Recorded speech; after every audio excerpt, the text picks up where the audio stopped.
Good morning, all my hustle mamas and all my friends.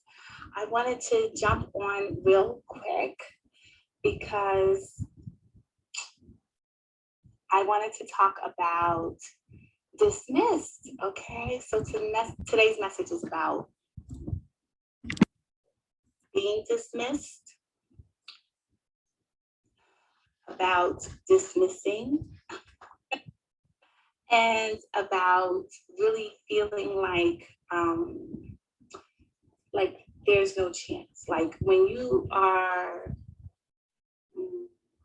dismissive of things, of ideas, people, of opportunities, it's really because like dismissiveness is disbelief.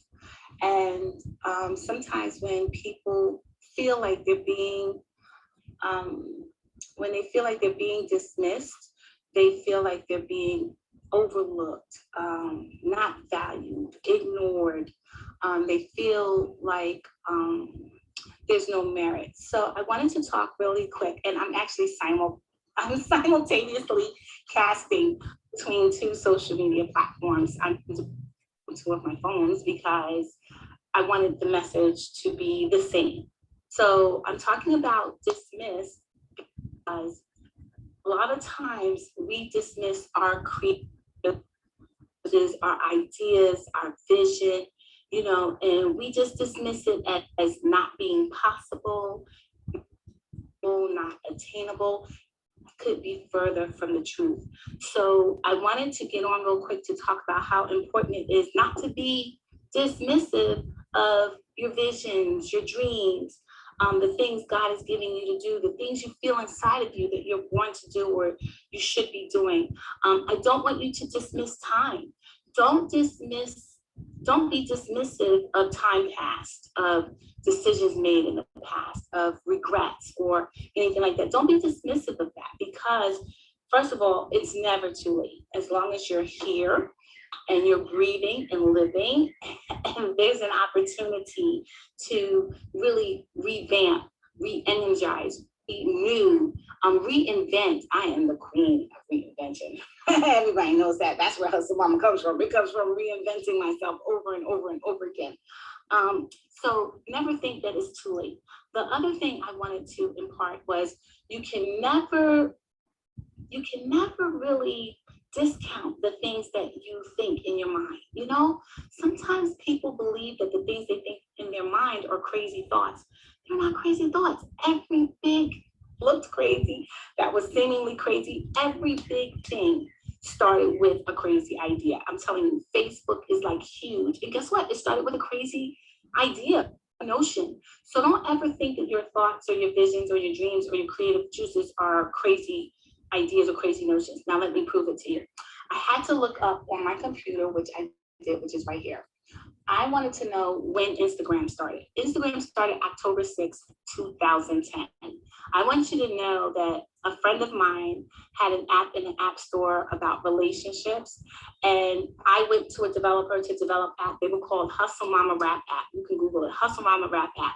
And it was about sending cards to people, sort of like Instagram, but just like a weaker version of it. And it took us a year just to get the working with developers. I mean, these kinds of things costed $10,000 and $20,000 in 2010, 2009. So my idea capitalized actually was Instagram. Now, my stuff came on the market, but it was really elementary. It was the vision was what Instagram's functionality was, but it wasn't put together that way. But it was similar. So of course, my app is not in the App Store anymore because I never did the updates. And once Instagram came out, my stuff became obsolete. But I'm saying that to say that, the universe, God, I say God because everything for me is God, will give you ideas. The God inside of you will give you ideas to do. And they sound crazy, but we are one. We are all one collective. Our consciousness, we all come. We all are operating on this vibrational energy and thought. And I'm telling you, that's why so many people have the same ideas. So it's not a matter of this person took your idea or that person created something that God gave you to do. No, here's the idea, here's the concept. God gave it to you, okay, so do something with it. And then if somebody else does something with it, it's okay, because they didn't do something with it that you would do with it. You know, if we were living in a defeated consciousness or a defeated world, there would be no Burger King. But there was a McDonald's, and then after McDonald's, there was a Burger King. And then after Burger King, there was a Wendy's. And after Wendy's, like, then there was a White Castle. Then there was a Checkers. Like, the bottom line is they all serve burgers and fries, but they all do it differently with their own recipes, with their own spins. So I just want you to know that no matter what the creative idea is, don't dismiss it. Don't dismiss time. Don't dismiss people coming out with things that are simple. Don't dismiss the fact that a market may be saturated, because it's not you. It's not yours. When you make things your own and you put your own gift and your own calling and your own secret sauce and your own specialty on the recipe, then people may like what you deliver and what you have to say about it. So, you know, when we dismiss things, we're saying, okay, we're not good enough, it's not good enough. So never dismiss. When you allow yourself to be dismissed, that means you're allowing someone else or something else to define you, your value, your worth, when you're priceless. So don't let other people dismiss you or be dismissive of you, because you're wonderful, you're great, you have things to do, you have things to accomplish, like you're born for greatness. So don't let anyone dismiss you, and don't dismiss yourself. Don't dismiss the things that you've been given to do based on time, because time is your thing. The universe is not about time, it's about timing, not time. It doesn't watch a clock. It's all about the opportunities, meeting your preparation, and then you just boom. I can't tell you how many times I've tried businesses and I've tried inventions and I failed. Inventors fail before they succeed. That's the way it works. You know how long it took Benjamin Franklin? Listen, I'm not even gonna go there. The bottom line is I've invented, I've thought of millions of things, and some of them were concepts, some of them I tried to bring to market, and I spent a lot of time and I spent a lot of money and I failed and I lost. But guess what? It's okay, because then it makes you better for the next time around. You become smarter, you become more efficient, you learn things, and you get more resources. So never be scared of that. Don't dismiss a defeat as your one and only chance, because there's no such thing as one and only chance. We have a million chances. Like every day the sun is shining so brightly. Every day that we wake up, we have a million opportunities. You just have to be ready to see them and ready to seize them. Okay, see your opportunities and seize those opportunities, and that's what it's all about. So I keep trying till I get it right, you know. And you got to keep trying. You have to keep at it. The difference between winners and losers is not anything more than being committed to finishing. You just got to be committed. You have to have the strength inside of yourself, the stamina inside of your spirit and soul to just be relentless and determined. You just have to be determined. And once you're determined, it's all bets are off. I'm not stopping. I may slow down because I need to rest. I got asthma. I can't run this race. I need to take my inhaler. I need a drink of water. But guess what? I'm not going to stop. And just because I slow down and fall back to take a deep breath, it doesn't mean I'm going to stop. I'm not stopping. You can't stop me. Okay? And if you had the mindset that they can't stop you, unstoppable is the only mindset you need to have. Unstoppable, abundance. There's no such thing as competition. Everybody puts their own secret sauce, their own recipe, their own skills, their own gift, their own respect on it, their own exclamation point on it. And then the other thing you have to realize is stop telling yourself a negative story. Stop telling yourself why you can't. Stop going inside of your fears and your brain and your losses and your heart hurts and telling yourself the lie. You are repeating the lie. Don't repeat the lie.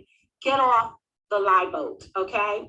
And get on to the truth boat, because the truth boat is a speed boat, honey. The speed boat and the truth boat, and the truth of the matter is that one thing, you only need one thing. The breath of life on one thing can explode and make up for all the losses in the past, can make up for all the financial money that you spent. I'm telling you that you just need 1 millisecond, just like one little dot of a turn, and it could explode, which is why you can't stop, which is why you have to keep going, which is why you have to believe in yourself. yourself. Let me tell you something. Forget having people believe in you. People don't need to believe in you. You don't need people to believe in you to succeed. Okay? You don't need people to honor what you do to be successful. You don't even need people to acknowledge you to be successful. All you need to do is know yourself, what you know what you're gonna do, know what you're determined to do, and silence the little voices, the chitter chatter, and just do it. And that's it. It's not rocket science. It's just science. Okay. Let me tell you what science is. Science is, like, let's put it this way. As long as you move, as long as you're motivated to move and you continue to move, you will go from point A to point B. If you sit there and think about the move and lament over mistakes or the lack of movement, you're still not going anywhere. Where are you going? You're still in your head. But if you walk and move towards that thing, if you take the action towards doing something towards your goal, if you just take the risk, if you just step out there and you just jump and take the plunge, then there's movement. And movement is rewarded. You get something from movement. So let me tell you, I used to say all the time when I was working a job and I had a check, I was like, okay, so if I stay on this job, and I take this check, I know how much I'm going to get at the end of 2 weeks. I know how much I'm going to get, okay? If I do nothing different, this is how much I'm going to get. But what if I work that job, and then when I come home, I do something for my business? What if I put as much time in my business as I do in a job? The sky's the limit. There's no telling how much I'll get. Now, maybe it may cost a little bit in the forefront, but you don't know what's going to be on the back end. You know, you always got to live with your end game in mind. Live with your end game in mind, your vision, your goals, and then just do something. Just move on it, okay? So I just wanted to jump on real quick and say, don't be dismissive of your ideas and your dreams. Don't be dismissive of what's inside of you. Don't let other people dismiss your thoughts, your visions, your goals. Don't let other people dismiss you. Don't let other people dismiss. And don't you do it either to yourself. And most of all, don't dismiss your past. Yes, it happened. You learned from it. Okay, it made you a better, stronger person. And then you use that to fuel your new. You use that to fuel your future. Use that as an incentive to succeed. Use that as your reward option. Okay? Have a blessed